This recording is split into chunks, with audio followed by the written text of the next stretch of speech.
Hey guys, it's Madam Wario, and welcome to the minigame park segment of Mario Party 2.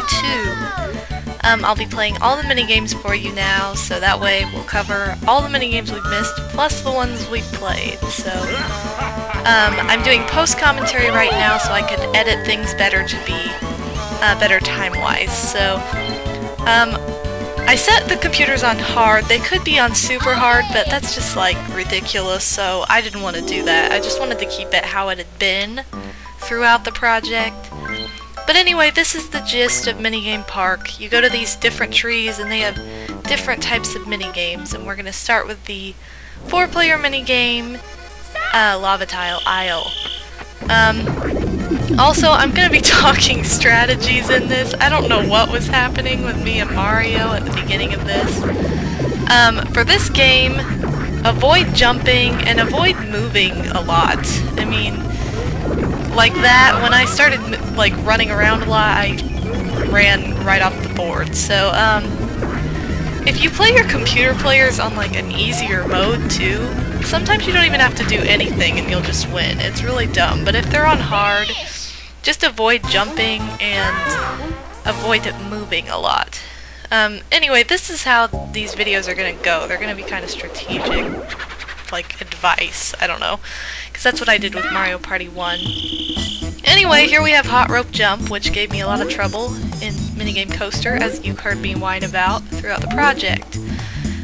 First off, I want to thank Slim Kirby, because he actually helped me with some advice on how to play this, or else I probably would not have beaten this game, or this minigame, because I sucked at it and the controls are really confusing.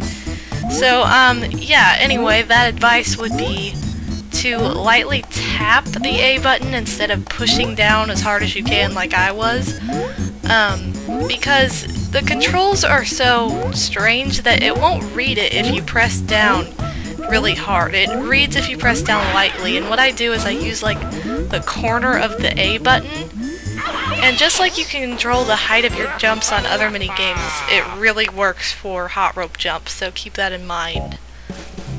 Here we have Shell Shocked, and I tried to pick like the most intricate board or track possible in minigames like this, where there were multiple choices of tracks or boards or whatever you want to call them. And I shot out Mario, and then of course I went for Peach. So yeah, this game, there's not much strategy to it other than avoid being hit. So there was my epic win with oh, Shell Shocked. Alright, and here we have Toad in the Box, which is sort of a luck-based,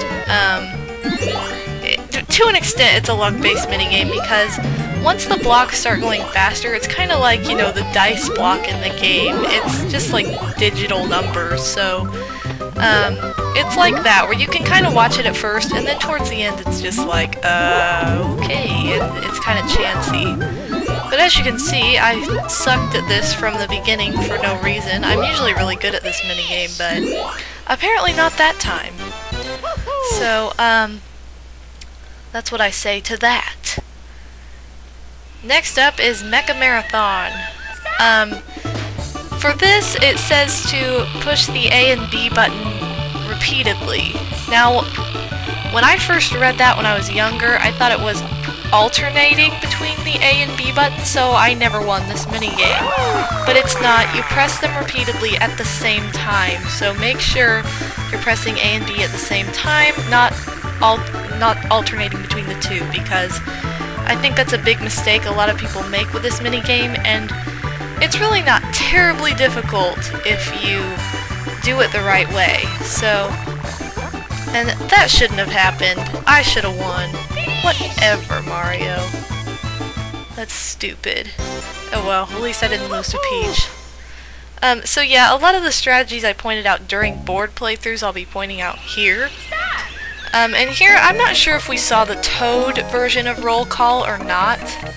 So I went ahead and showed this for the 4-player minigames. minigame park. Anyway, this one can be kind of tough. If you're playing with boos, they will disappear. Boos, that sounded funny. Anyway, and if you're playing with bomb-bombs, they will blow up. How I do this is pretty obvious. I just count them all and then I add up. I don't try to add while I'm counting. Like, I don't try to multitask that way, because it's easier to screw up that way, I think. And I was right. You know, Wario Luigi kind of looks like Waluigi there, but not really. Anyway, next we have Abandoned Ship, which probably has the worst... Well, actually, probably not the worst, but one of the worst control mechanics of the entire game. This is one of those mini-games where you push the A button repeatedly, and it sucks because near the end, it's almost as if the game just chooses a winner. Like, I actually won there, but a lot of times, you know, you just saw how Mario snuck up to the top there. A lot of times it'll just, like, give it to a random computer player. It doesn't make any sense, so the mechanics aren't very good with that minigame. But regardless of that, we have Platform Peril now, and what Peach just did grabbing that coin, that's, like, impossible. That's something that only computer players does, seriously. If I tried that, I would fall off so bad, like, and so fast, there's no way. Anyway, basically just try to avoid the cones, number one. It kind of sucks if they're in your path, because there's nothing you can really do about that. You have to, like, run to the side and get out of the way, so you're kind of screwed naturally if that happens. But if not, just keep moving forward. There's not much else I can say about that. Here is Totem Pole Pound. I stick with what I said and say that Yoshi always has an advantage with this. I have tested it and I am dead serious. It is true. For this, you want to jump as high as possible and ground pound once you reach the height of your jump, because it'll just go down faster that way. It might seem like you're going slower, but really it doesn't. It goes faster. And here is Bumper Balls. I chose this course because I thought it was funny that the Shy Guy is frozen in the middle of it. This is one of those courses where, like, I'm not too aggressive on it because it's a pretty difficult minigame. Like, the computer players hardly ever fall off when they get near the edge. And, I don't know, like right here, if I were Peach, I would have fallen off. Like, there is no way. So I don't know how that works. It's just one of those kind of crazy mini-games like that.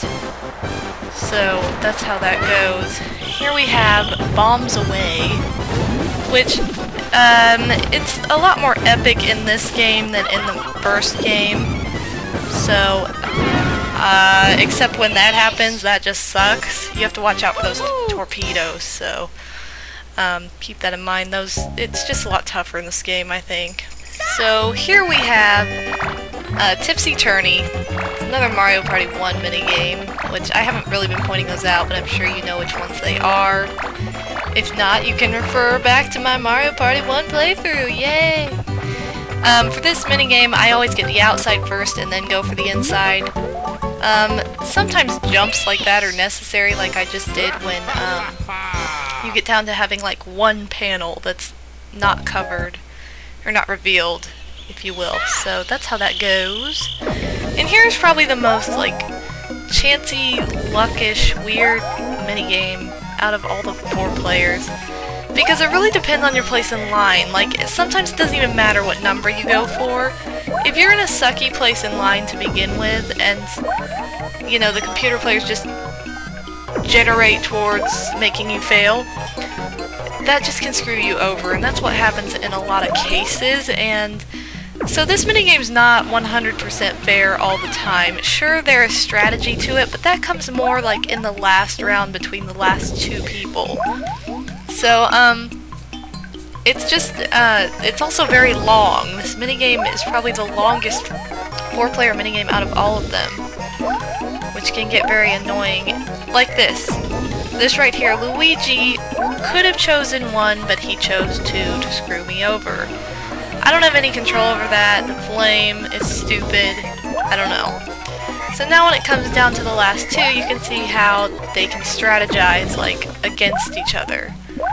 Like, you know, now, Luigi got a 2, so he basically screwed himself. If we would have gotten a 1, he would have been fine. So that's what I'm talking about with this minigame. But anyway, that's all for this video, and I'll see you for the next 4-player minigame video.